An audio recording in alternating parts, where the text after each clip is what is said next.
Hello, my name is Scott Schell. I'm the Extension Entomology Specialist at the University of Wyoming, and today I'd like to talk to you about reducing the risk of purchasing blister beetle contaminated hay.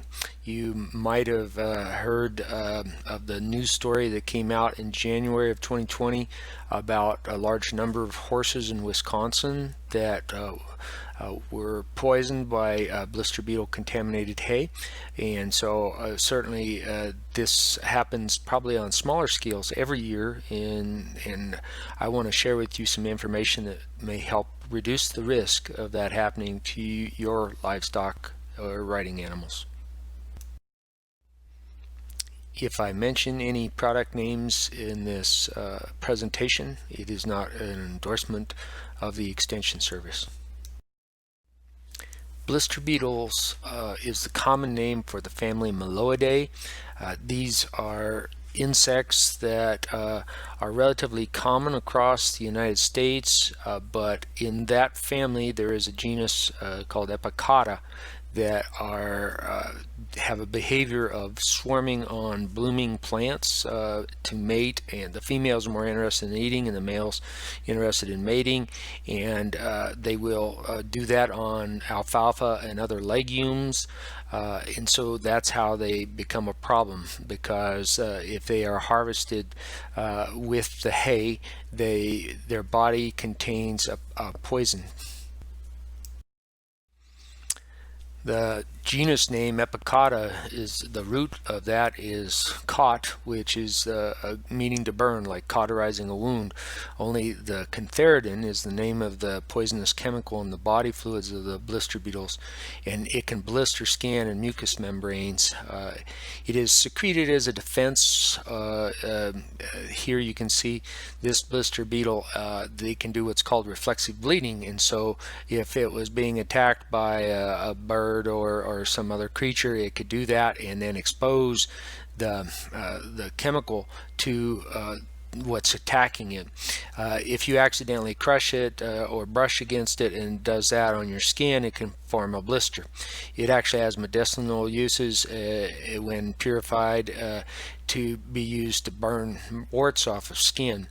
Unfortunately, it doesn't break down easily and retains its caustic action even when dried. So if the blister beetles are crushed into the hay, even if they fall out of it before it's made, it can contaminate the hay, but it definitely is a toxic chemical. The blister beetle species that cause problems in alfalfa hay utilize grasshopper egg pods for the food for their larvae.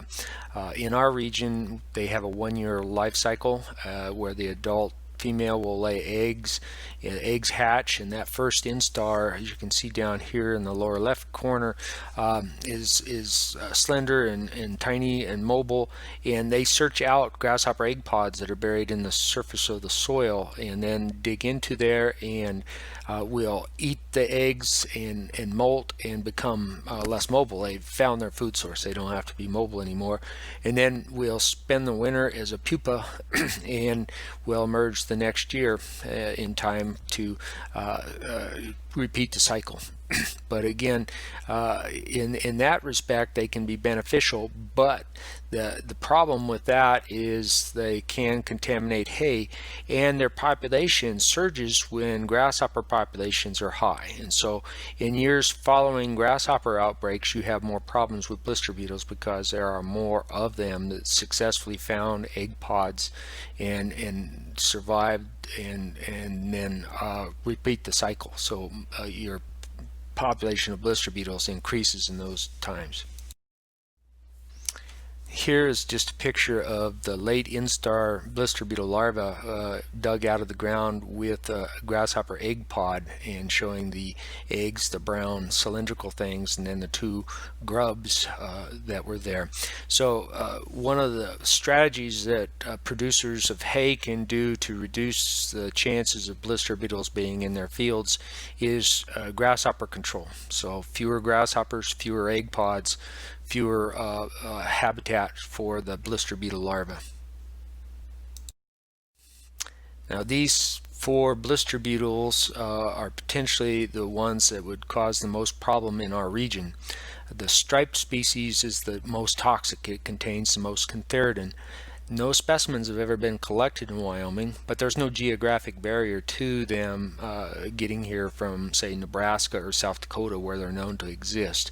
But again, they're the most toxic. The two gray species are intermediate toxicity. So, like I say, it would take more of those to kill a horse than it would the number of striped blister beetles. The black blister beetle is relatively common, and I have had that submitted from hay that was fed to horses here in Wyoming.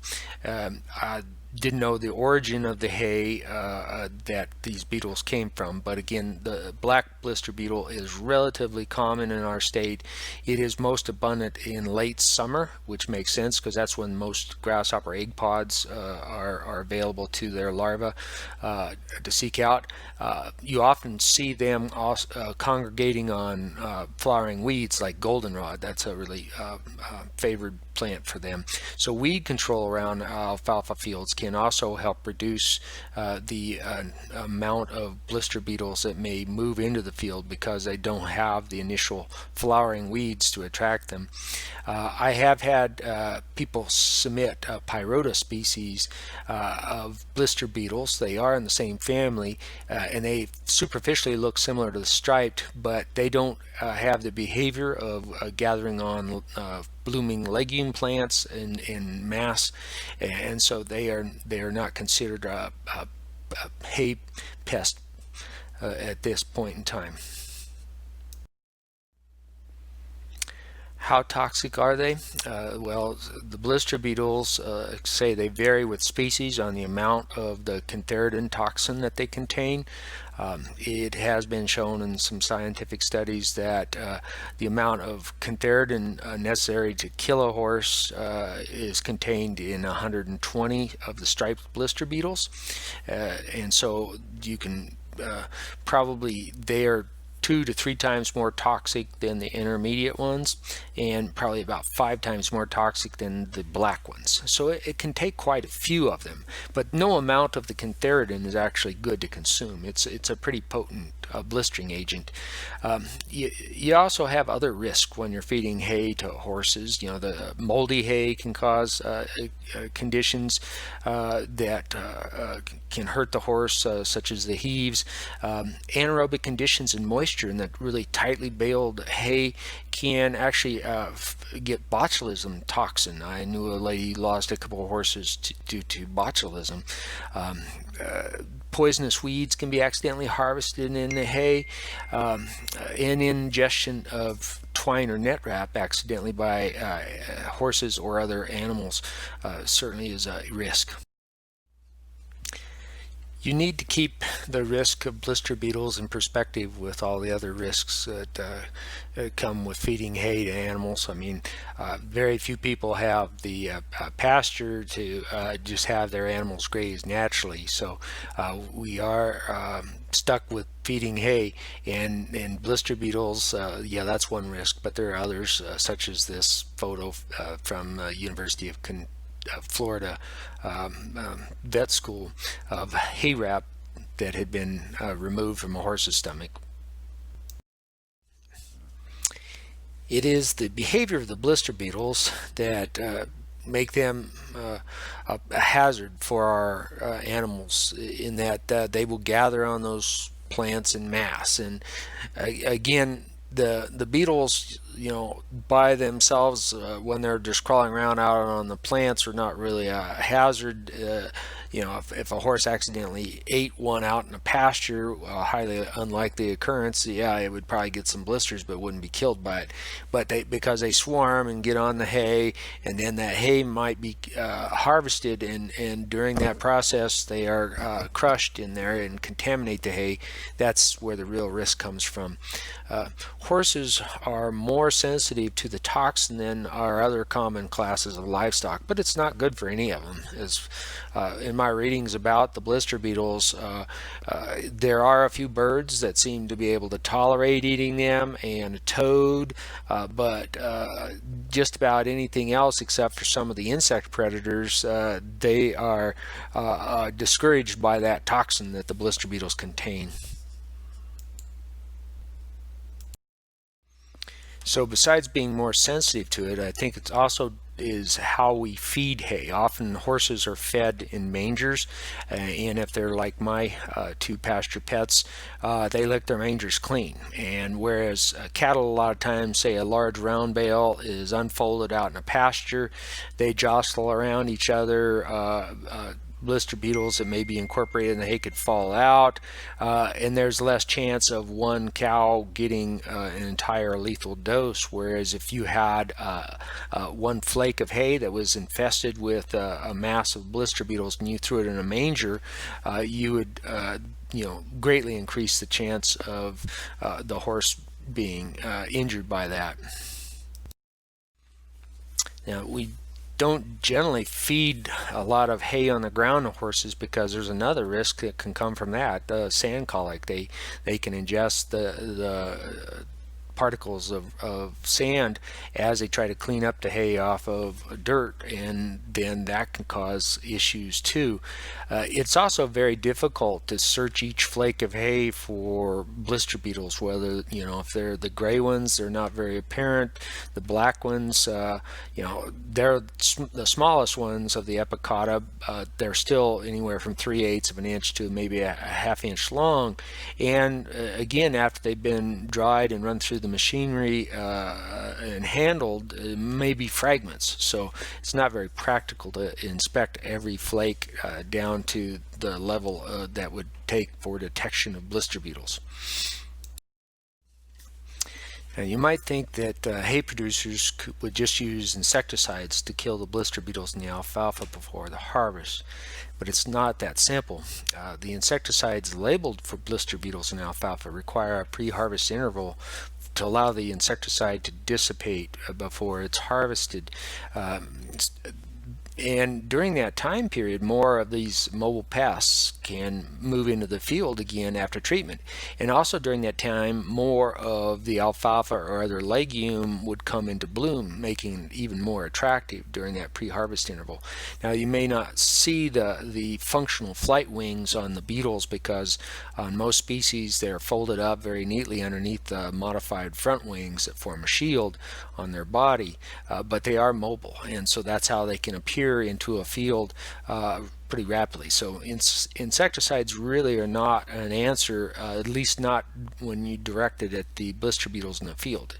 It might be an option for producers to use to reduce the grasshoppers around their fields so they don't provide that critical habitat of for the larvae and food for the larvae by reducing the populations of grasshoppers.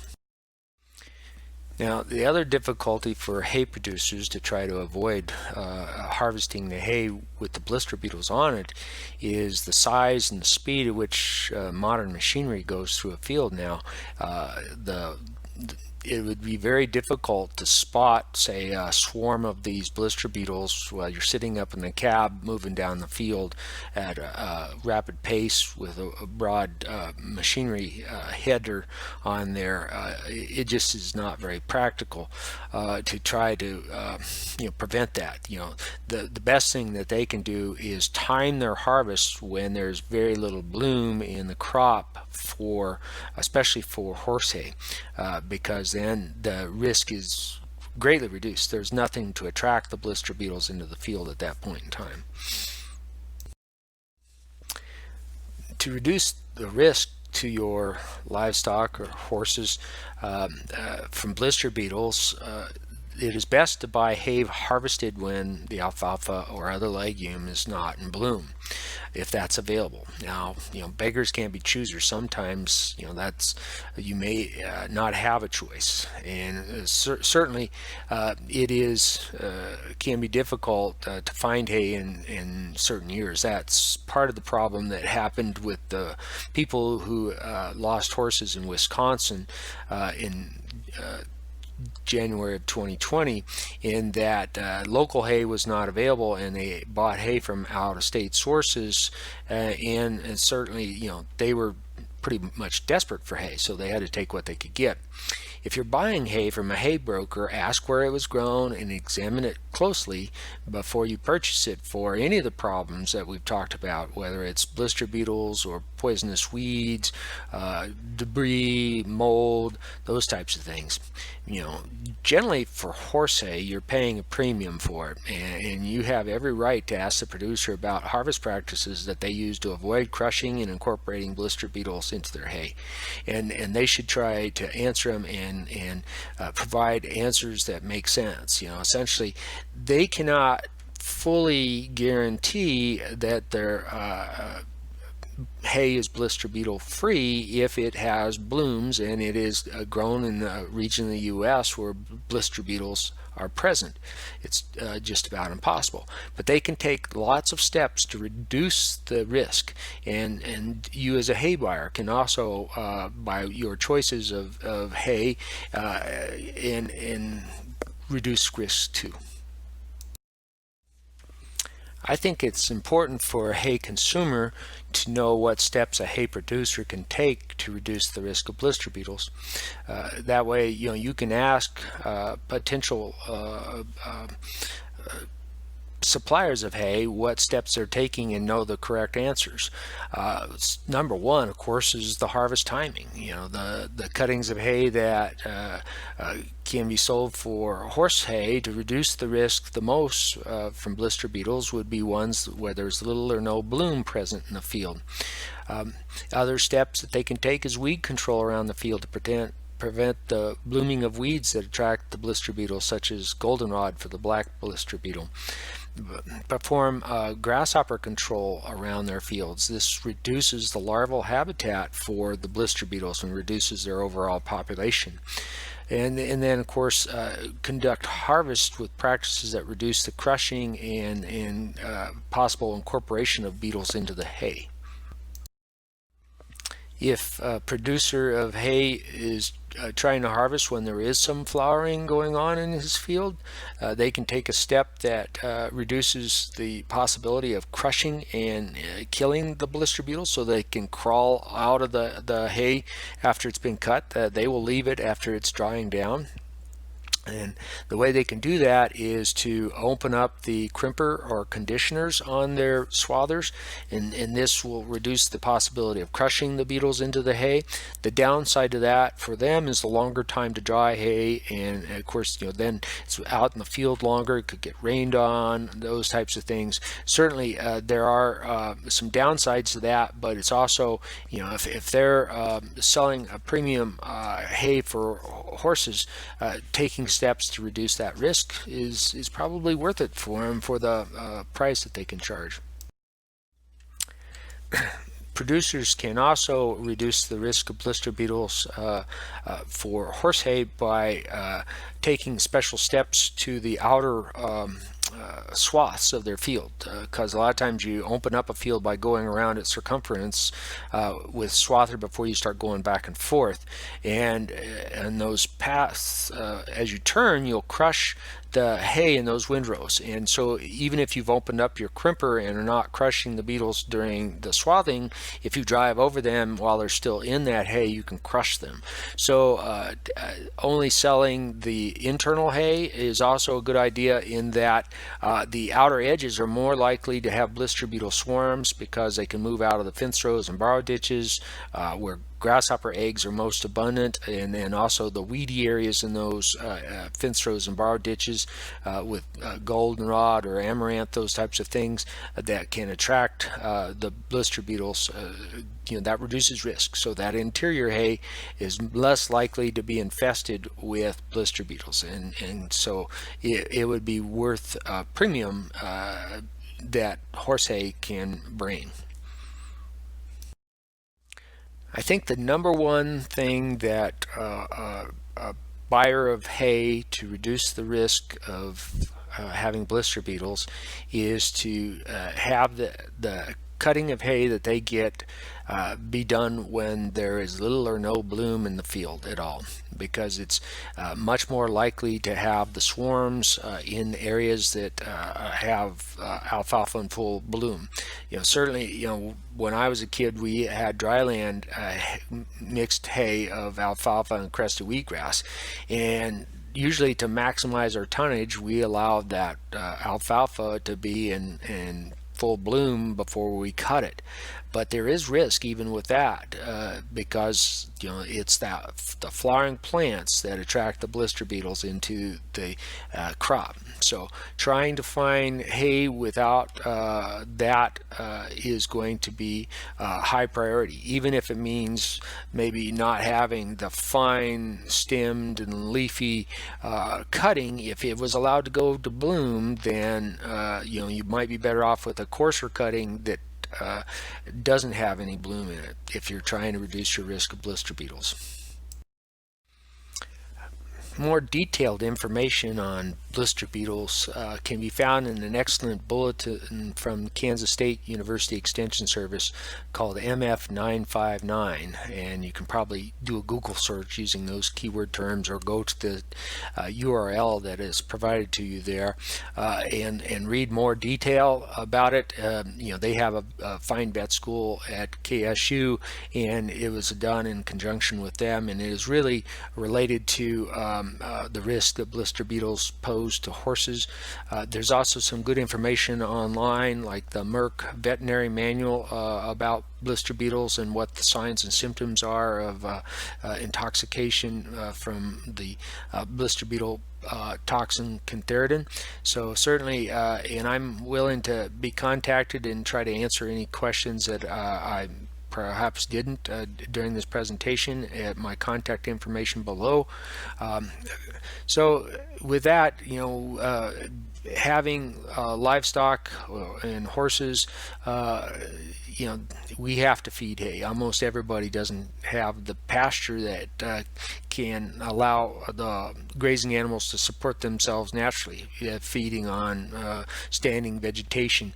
So hay comes with some risks, but the more you know about it, the less the risk can be for your livestock. So thank you for your